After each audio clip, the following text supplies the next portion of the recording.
right, so what you do is this is here, and from the bottom, you drill it out. You drill just through the rivets to rivet it on, and then you knock it down with a hammer until it's just past this hole.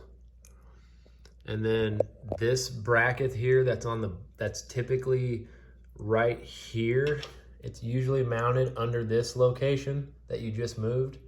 So what you do is you unbolt it, because this one bolt here, you unbolt that bracket, move it down here where they originally wanted you to mount these. This would originally go and slip over here, and they had these knobs over here, but you don't need any of that because we have a shorter wheelbase.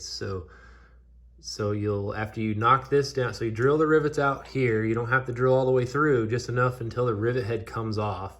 And then you kind of like knock it from the bottom and then hammer it, and it'll start sliding in this channel. It won't come out, and it kind of moves, but it's not a big deal.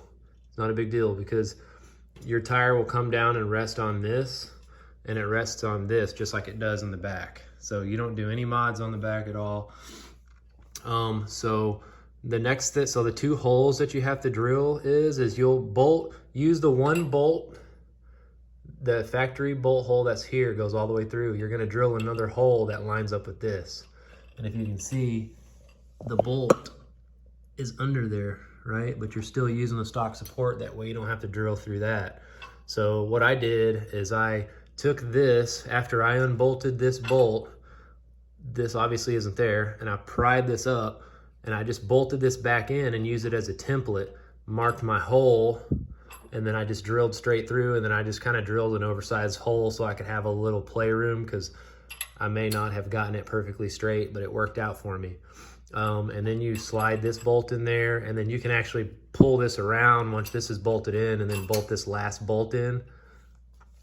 And that's it. So basically, essentially what you're doing is you're taking this assembly that's usually bolted to this, and it's over this, and you're just moving it down here.